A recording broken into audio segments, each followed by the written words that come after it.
자, 오늘 우리에게 주신 하나님 말씀은 마태복음 5장 21절에서 24절 말씀입니다.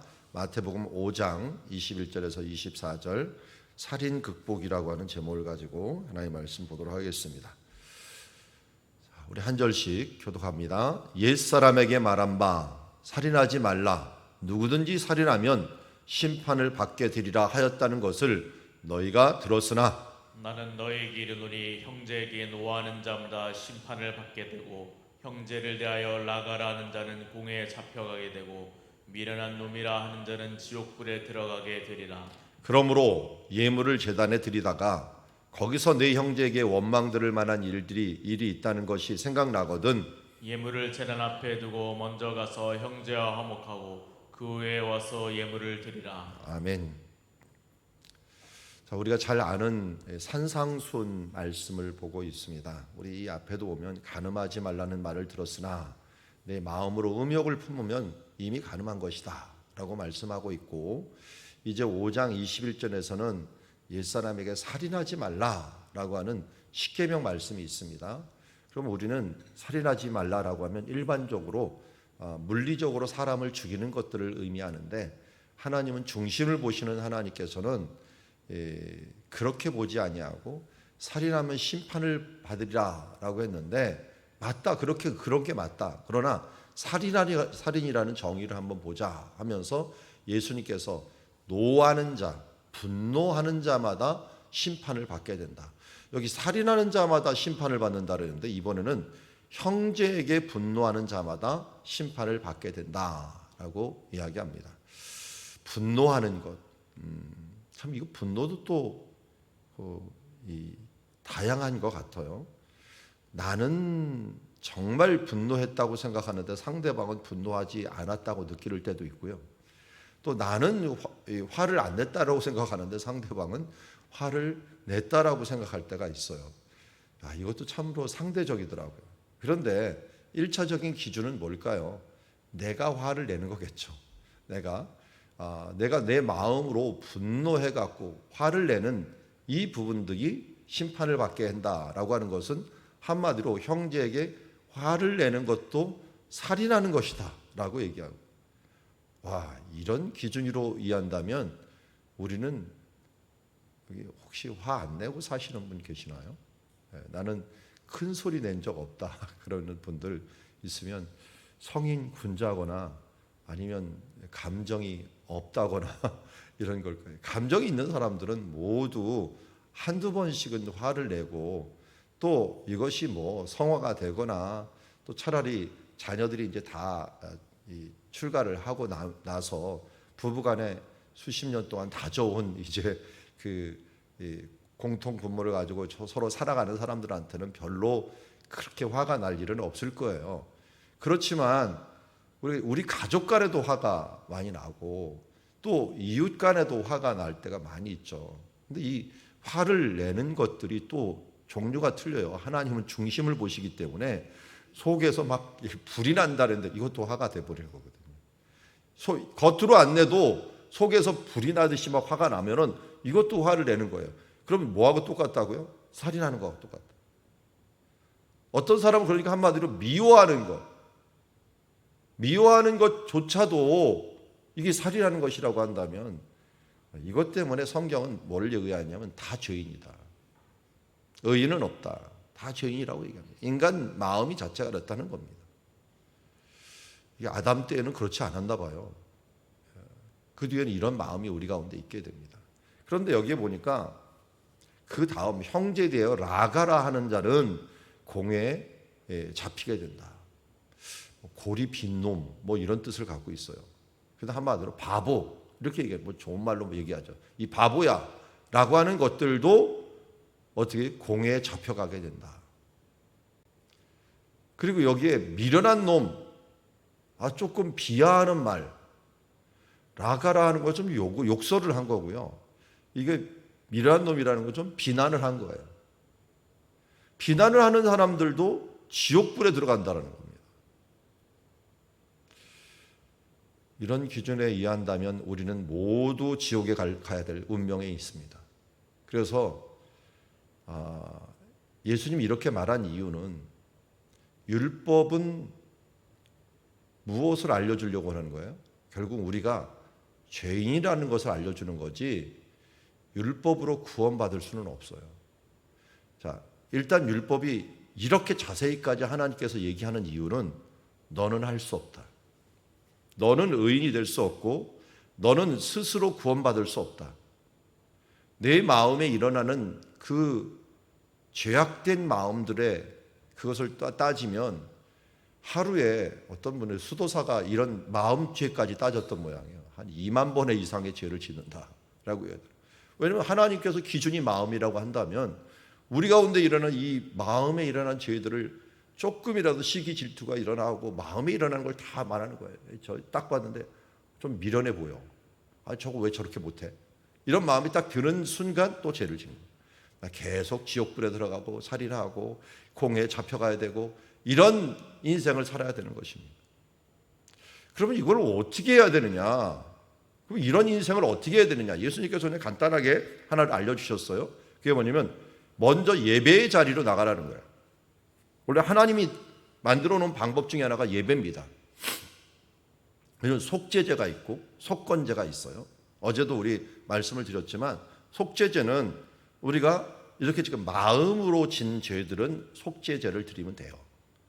그런데 속건제는 그 사람에게 상처를 주거나 그 사람에게 손해를 입혔을 때, 여기서도 지금 내가 마음으로 분노를 했으면 하나님의 속죄제를 드려야 돼요. 그런데 대놓고서 화를 확 내버렸어. 그러면 그 사람한테 진정으로 회개를, 미안하다고 얘기를 해야 돼요. 그리고 그 사람이 상처를 받았으면 상처에 대한 부분들을 치료할 수 있도록 돕는 일들을 행해야 됩니다. 이게 속건제예요. 속건제. 이게 이제 물질에 대한 부분들뿐만 아니라 우리 마음에 있는 상처를 입혔다면 그렇게 해야 된다는 거예요. 그걸 어떨 때는 4배, 5배를 갚아야 된다라고 하는 것처럼 4배, 5배를 사과해야 될 때가 있습니다. 그게 하나님의 속건제를 드릴 때예요. 그런데 여기서 그것만 하는 게 아니라 1차적으로 속죄제를 드리건 속건제를 드리건 이 하나님 앞에 예물을 가지고 제단에 나아가고 속죄제를 드려야 되는 거예요. 속건제를 일단 드려야 되는 거예요. 그러니까 이 죄를 져갖고 남에게 손해를 입힌 사람은 사람과도 화해해야 되지만 하나님께도 이 죄를 고백을 해야 되는 거예요. 그러니까 두 가지가 함께 있어야 되는 거예요. 예수님이 십자가에 죽으실 때 어떻게 죽으셨습니까? 우리는 속죄제와 속건제가 모두 필요한 사람들입니다. 하나님 앞에. 그래서 예수님께서 죽으실 때 우리의 죄를 위해서 이 보혈의 피를 흘릴 때 자기의 몸을 같이 드리면서 하나님 앞에 드려지는 제사가 어떻게 보면 속건제로 함께 드려졌어요. 이거는 영문 밖에 나가서 우리들의 죄값을 치렀고요.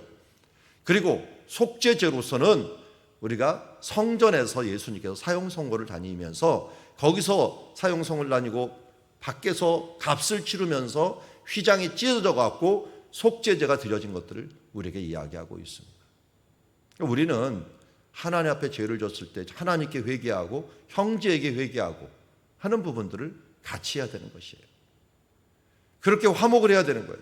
그렇기 때문에 여기 얘기하고 있어요. 제단에서 예물을 제단에 드리다가 형제에게 원망 들을 만한 있는 것이 생각나거든 예물을 제단 앞에 두고 먼저 가서 뭐 해야 돼요? 형제와 화목하고 그 후에 와서 예물을 드리라. 그래서 예수님께서 영문 밖에 먼저 죽으신 거예요. 죽으시니까 그 죽음이 성전에서 나타나서 성전에서 휘장이 찢어지면서 하나님과의 화목이 일어나게 된 겁니다. 그러니까 한마디로 예수님께서는 밖에서 형제들과 화해하고 그리고 하나님과 화해하면서 그 위에 예물을 드림으로 말미암아 두 가지 예물을 드린 거예요. 그래서 유대인에게 먼저 사형 선고를 당하고 이방인에게 죽음을 당해 갖고 영문 밖에 나가서 죽으시게 된 것입니다. 아사셀의 염소가 바로 그것을 의미하는 거죠. 그래서 대속죄일 날은 이 두 가지 예물을 같이 드리는 거예요. 밖에 먼저 아사셀의 염소를 죽이고 그 다음에 성전에서 속죄 예물을 드리면서 하나님께 나가는 것을 보게 됩니다. 어제 우리가 보는 말씀에서는 사랑을 누리는 공동체, 사랑누리 공동체라고 이야기했습니다. 오늘 제목같이 섬뜩하지 않습니다. 살인 극복이라고 하는 것인데 살인을 어떻게 극복하는가 오늘 말씀을 나왔어요. 그렇지만 우리가 이제 이 살인을 왜 극복해야 되는 거예요? 나도 모르게 이런 살인 갖고 있으면 사랑을 누리는 공동체가 되지 못합니다. 사랑을 누리는 공동체가 되려면 로마서 12장 20절 21절에서는 원수가 줄이거든 먹이고 목마르거든 마시게 하라. 그리함으로 내가 숯불을 그 머리에 쌓아놓으리라. 악에게 지지 말고 선으로 악을 이기라. 선으로 악을 이기는 방법을 예수님께서 알려주는 거예요. 예배로 나가라. 예배로 나가서 하나님 앞에 내가 형제하고 화해할 일이 있으면 빨리 가서 화해하고 하라. 내가 만약 형제에게 도둑질한 일이 있으면 소 5마리를 잡고 양 4마리로 갚아라. 그리고 누가복음 19장 8절에 삭개오의 얘기를 기억하라. 삭개오가 그가 예수님 앞에 식사가 그 당시에는 예배였어요. 예배할 때 성찬식을 행할 때 그가 내가 가난한 자에게 내 절반을 주고 그리고 만일 누구의 것을 속여 빼앗는 일이 있다면 내가 4갑절이나 받겠나이다 하면서 나머지 재산은 속죄하는데 속건제로 사용하겠다라고 이야기하는 것을 보게 됩니다. 예수님이 이때 무슨 말을 했습니까? 이 집에 하나님의 구원이 임하였도다. 이 가정에 하나님의 구원이 임하였도다 라고 하면서 선으로 악을 이긴 이 삭개오의 모습을 보게 됩니다. 우리는 성경에 의하면 누구든지 살인할 수 있는 가능성을 다 가지고 있고, 아니 하루에도 몇 번씩 살인하는 죄를 지을 수밖에 없는 사람들입니다. 그런데 이것을 극복하는 길이 우리 가운데 생겼습니다. 먼저는 우리는 인정해야 됩니다. 분노와 비난과 비하, 욕설, 이 모든 것들은 다 살인에 해당하다. 심판받고 공회에 잡혀가고 지옥불에 던져질 수밖에 없는 죄다.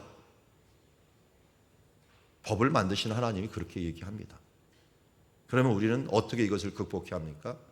예배로 나가야 됩니다. 예배로 나가서 우리를 대신하여서 십자가에 못 박혀 주시고 값을 치르신 예수님 앞에 또 내 죄를 얹혀 놓습니다.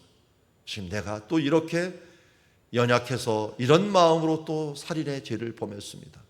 그러나 이 죄를 모두 짊어주신 예수 그리스도시여 이것을 받으시옵소서 하면서 그 죄를 짊어지지만, 그러나 혹시 우리가 마음으로만 아니라 진짜 입으로 행동으로 이 부분들을 죄를 지음으로 말미암아 화해할 일이 있다면 예배에 앞서서 화목하고 우리가 먼저 용서를 빌고 그럼으로써 그리고 나와서 하나님께 나오라는 것입니다. 예수님께서 다 짊어지셨으니까 이제 예수님께 다 맡기면 된다. 이건 이제 말이 안 됩니다. 왜냐하면 예수님께서 다 지셨지만 그러나 예수님도 그렇게 하였듯이 우리에게 말씀하였을 때 누구든지 나를 따라오든 자기 십자가를 지고 나를 따를지어다 라고 말한 것처럼 예수님처럼 우리도 영문 밖에 나아가 우리의 죄를 다 던져 놓아야 되고 형제들에게 나의 죄값을 다 이야기하고 나와야 됩니다. 주님께서 그렇게 얘기해 주셨습니다. 먼저 화목하고 오라. 이런 삶이 어떤 삶입니까? 살인을 극복할 수 있는 삶, 선으로 악을 이기는 것입니다. 이 세상 사람하고 달라야 되는 이유가 바로 이것입니다. 그런데 그리스도인들이 자꾸만 이 모습과 다른 모습으로 살고 있기 때문에 하나님께만 죄짓고 회개하고 죄짓고 회개하면 끝이라고 생각을 합니다. 절대 그렇지 않습니다. 다윗을 보십시오. 다윗이 밧세바의 범죄를 지적받았을 때 내가 죄를 범했습니다. 여호와께 죄를 범죄했습니다. 라고 했더니 하나님께서 바로 당신을 용서하셨습니다. 그러나 당신은 이 일로 인하여 원수들에게 큰 비난을 받게 될 것이며 치욕을 당하게 될 것입니다. 라고 말했듯이 다윗은 죄값을 치르느라고 그 노년기를 다 보냈던 모습을 보게 됩니다.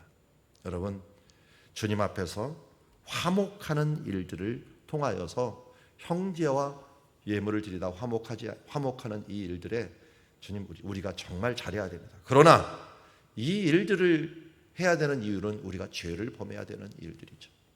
그렇기 때문에 죄를 범하는 일들이 가능하면 없도록 어떻게 됩니까? 이 일들이 일어나지 않도록 하면 어떻게 하라는가? 오늘 이 로마서 12장 21절에 말한 것처럼 선으로 악을 이기는 삶, 지속적으로 적극적인 선을 행하면서 행함으로 살아가는 삶을 통하여 여러분들이 주 안에서 승리하는 삶, 죗값을 치르느라고 화해를 하느라고 그것 때문에 내 인생을 다 낭비하지 말고 그 사전에 예방 방법이 뭐예요? 선으로 악을 이긴다. 이 방법으로 나아갈 수 있는 주의 자녀들이 되기를 주의 이름으로 축원합니다. 기도하겠습니다. 하나님 아버지, 오늘 주의 말씀이 또 우리의 지표가 됩니다. 주님, 나도 모르게 살인한 사람들로 살인자로서 살아왔음을 고백합니다. 이제 이것은 내 힘으로 내 능력으로 해결할 수 없는 부분이라는 것을 다시 한번 깨닫습니다. 그러기에 또 예배의 자리로 나옵니다. 예배의 자리로 나와서 내 마음속에 또 그런 죄악을 범한 일이 있는가 하는 것을 돌아보고 회개하며 다시 이 일들이 일어나지 않기 위하여 죄를 회개하고 예배를 드리고 성령님의 이끌림을 받는 삶, 적극적인 선을 따라서 악을 이기는 삶으로 살아가는 우리들 되게 하여 주시옵소서. 예수님의 이름으로 기도드리옵나이다.